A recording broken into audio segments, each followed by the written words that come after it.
Taylor's tribute to gold began as any good celebration would, with a parade. But since I was going to be competing in the media challenge at this, the 38th installment of the gold panning competition in Taylor, you'll have to forgive me that I couldn't really pay much attention. I had a contest to win, or a contest to at least not embarrass myself in. For someone who's never panned for gold before, I was naturally nervous, and watching people more experienced than I at work made me realize one thing. I'm not going to do very well. I gotta go find a pro. I needed to find people who looked like they would fit right in when gold panning was at its peak in popularity. Bingo. I found Nugget Norm and his crew from Fort Steele Heritage Town near Cranbrook to find out everything I could about this activity. I actually teach gold panning at Fort Steele Heritage Town, and I started out by just learning how to gold pan. And what's the appeal? Because you're looking for little bits of gold that's obviously not going to make you immediately wealthy. So what's the draw? The big one is relaxation. If you're on a stress job, you're playing on a level field after about half an hour gold panning. Gold is just a bonus.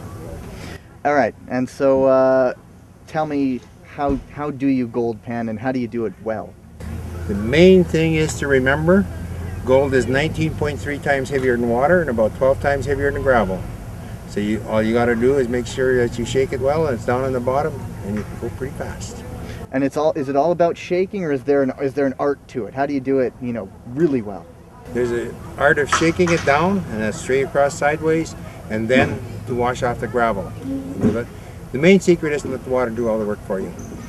And a lot of different rivers have different sort of contents on the bottom. Does that affect how you actually go at it? If you hit into clay, then you have to break up the clay balls. Otherwise, you just shake her and she goes down. And how long have you been doing this for?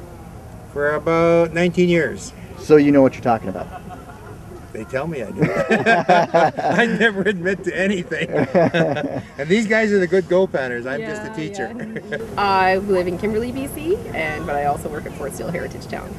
And can you explain the ensemble you have today? Does it make you pan better if you're looking the part? Well, it certainly doesn't hurt to come and just to enjoy the day and to look the part and just get into the feel of it. We all work at Fort Steele, so this is my dress costume that I would wear to different events and stuff that we would host at Fort Steele. So we just come to represent Fort Steele and to pan as well as we can and to have fun while we're doing it.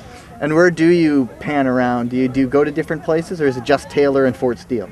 We all participated in Cherryville, BC. There's a BC Open BC Open Championship in Cherryville once a year as well, and there's also Gold Panning Championship in Yale every year, so we've been to that one previously. This is our first time at Taylor. Nugget Norm has been here before, but we haven't been to Taylor before, so it's fun to come and support the other Gold Panning Championships, and a lot of the same people that'll be here will also come down to Fort Steele's championship as well, so we all sort of do the circuit. And how did you get involved? I got involved because I'm an employee of Fort Steele, and one summer we needed some extra panners down at the gold panning station because other employees were not going to be able to necessarily be there all summer. So I went down and I asked Norm to show me how to run his station just in case I needed to be down there one day. So he taught me to pan, and then he entered me into our competition. So that's how I got involved. So we compete at several different competitions a year now.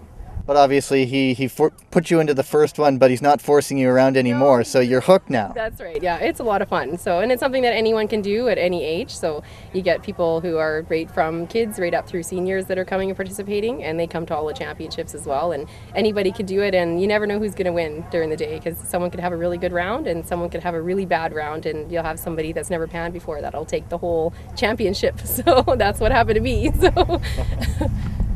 It's the coolest. As soon as you see the yellow stuff in the bottom of a pan, you want to try it. And then as soon as you actually see it, you're hooked. And do you keep the gold somewhere? Where do you keep what you find? You always keep your gold close to your heart. Is that everything you've gotten so far? Everything that I brought here. Is there some sort of secret gold stash hiding at home? Well, you have caches hidden from place to place. And what is the appeal for you? What keeps you going on it? It's just a great way to spend a day. You're out. It's recreation that you can profit from. And I'm noticing both you and it's Norm, right? You both have the beards, you both have the hats. Is there a uniform to gold panning? This is actually because you forget to pack a lunch and you can keep leftovers. So. And why are you out?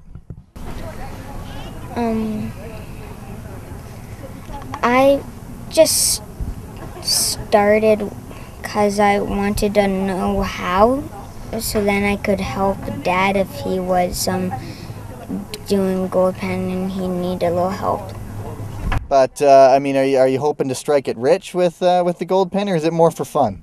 Just more for fun. All right. And how long have you been going at her for? 2 years. After learning as much as I could, it was my turn to go, and in the end, it was mission accomplished. I didn't completely embarrass myself. And what a workout, too. I didn't win, but I didn't come in last. So probably the end of my professional gold panning career. Could still be a hobby.